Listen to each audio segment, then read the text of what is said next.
반격에 나선 이 인물에 대한 얘기입니다. 영화를 만듦으로 해서 막 살인하고 막 이렇게 저를 괴롭히니까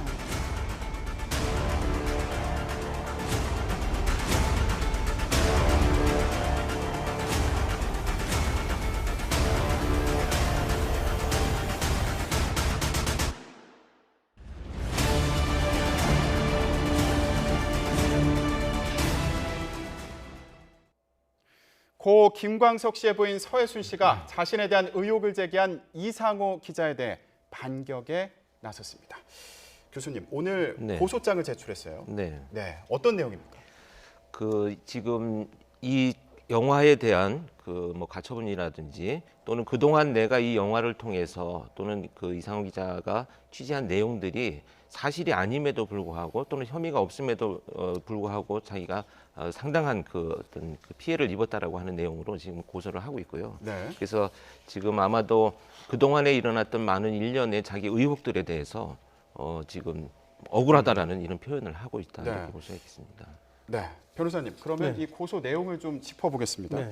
일단은 영화 상영 금지 가처분 신청을 했는데 이게 효력이 바로 나는 건가요? 예, 이제 어제 신청을 했습니다. 두 가지를 했는데 영화 상영 금지 가처분, 비방 금지 가처분 신청을 하면서 영화 상영을 할 때는 한 회당 5천만 원을 이제 물어내라. 한 회만 더 예, 한 회당 상영하면 한 번 5천만 할 원. 때마다. 네. 그다음에 이제 비방을 하면 한 번 비방하면 1,000만 원씩 그런 청구를 한 거죠, 법원에. 이렇게 이제 가처분 신청을 하면 네. 법원에서 심리기를 엽니다. 신문기를 열어 가지고 양측을 불러서 이 가처분 신청이 타당한가를 봐서 그래서 이제 결정을 해주죠. 근데 요거 가처분은 다른 재판하고 달라서 좀 빨리 엽니다. 네. 그래서 빨리 열어가지고 빠르면 한 열흘 이내에 열립니다. 그래서 법원에서 양측에 타당한지 얘기를 들어보고 만약에 이 가처분 신청이 타당하다면 가처분 결정을 내립니다. 네. 그렇게 되면은 이제 그때부터 금지가 되는 거죠. 상영을 하면 안 되고 또 상영을 하면은 그렇게 이제 돈이 얼마가 나올지는 모르겠습니다만은 거기에 대한 이제 하나의 벌금식으로 돈을 내야 됩니다. 네. 그러면은 그게 만약에 받아들여지면은 뭐 요즘에는 IPTV라든가 이렇게 집에서도 영화를 보는 경우가 많이 있는데 그것도 불가능해지는 건가요? 그것도 이제 넣었다고 봐야죠. 영화 상영 등 금지 가처분. 이렇게 네. 되면 이제 IPTV라든지 이런 것들도 같이 신청을 한 걸로 이렇게 보입니다. 그러면 이 손해배상 관련해서 얘기 좀 해보겠습니다.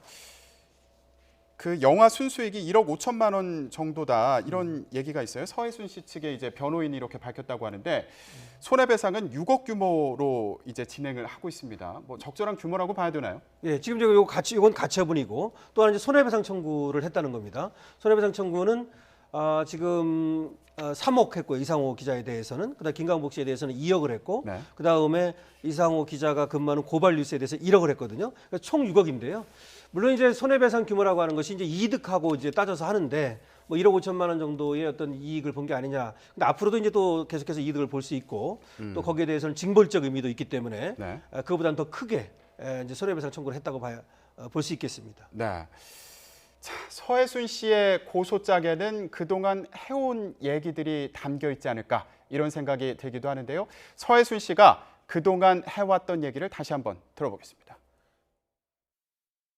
저를 20년간 뭐 스토킹 같처럼 제 사생활 뒷조사하고 영화도 이상하고 정확하게 만든 게 팩트 하나도 맞는 게 없어요.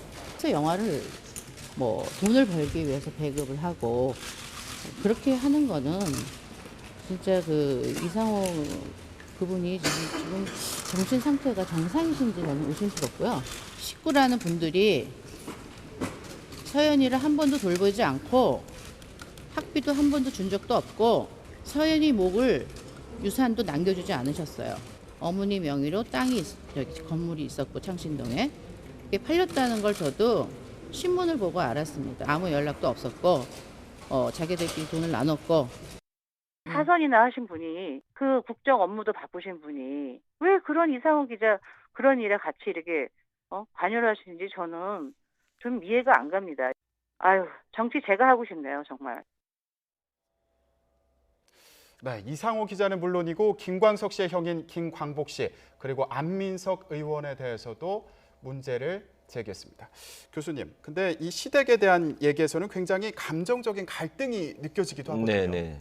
사실 이제 어떤 뭐 이 경우뿐만 아니더라도 대부분의 이제 그 시댁과의 갈등들이 많이 경험하는 이제 주부들이 많이 계신데요. 네. 문제는 뭐냐면 이제 상호 간에 기대하는 요구가 다르기 때문에 서로 다른 것들을 원하고 다른 것들을 내가 해줘야 되는 어떤 이런 어떤 입장의 차이들 때문에 갈등을 많이 겪어왔는데 특히 이 경우에는 평소에 자기가 지금 그 장애를 가진 딸과 그다음에 김광석 씨의 삶에 있어서 그다지 관심을 갖지 않았던 사람들이 이제 와서 왜 이런 자꾸 문제를 제기하느냐라는 이런 아마 의미로 갖고 갈등을 네. 겪고 있는 것 같습니다. 네.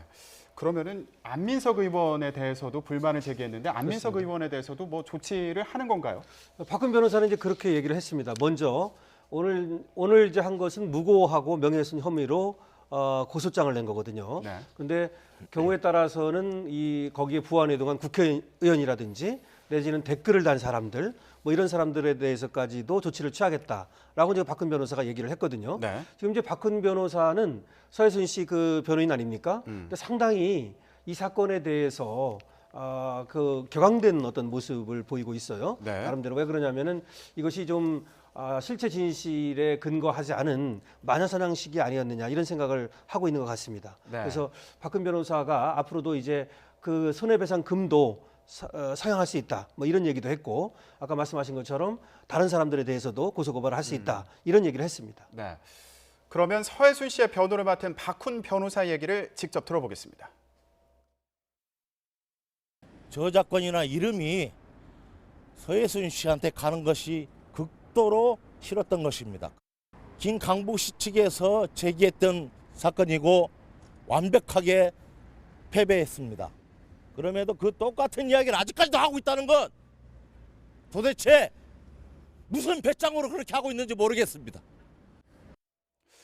네, 서해순 씨 측의 변호인입니다. 박훈 변호사 얘기를 들어봤는데 굉장히 그 김광석 씨 측에서 배짱으로 나오고 있다 이렇게 얘기하고 있어요. 저게 이제 뭐냐면 이제 황당무계하다 이런 얘기도 하면서 굉장히 또 단정적으로 말하는 거에 대해서 불편을 드러내고 있는데요.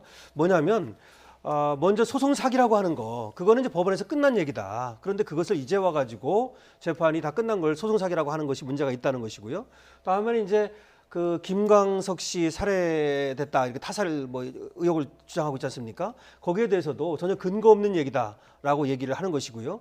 그다음에 이제 서현양 유기치사 사건 여기에 대해서도 박훈 변호사는 사실은 전혀 근거가 없는 얘기를 갖다가 이렇게 부풀려서 하고 있는 것이 아니냐 이렇게 이제 서해순 씨 변호인 입장에서 그렇게 얘기를 하는 것으로 보입니다. 지금 박훈 변호사가 김광석 씨의 죽음에 대해서도 다시 조사를 해달라 이렇게 요청했는데 이거는 가능성이 있는 얘기입니까? 사실 가능성이 없죠. 지금 뭐 1996년 1월에 사망했거든요. 네. 그래서 공소시효도 다 지났고요. 그것뿐만 아니라 다시 조사를 할 수 있는 방법이 없지 않습니까? 별로. 그거는 이제 그와 같이 자신들이 당당하다는 것을 얘기하는 그런 수사적 기법 같습니다. 네, 알겠습니다. 자, 앞으로 진행 상황 또 지켜보기로 하고요.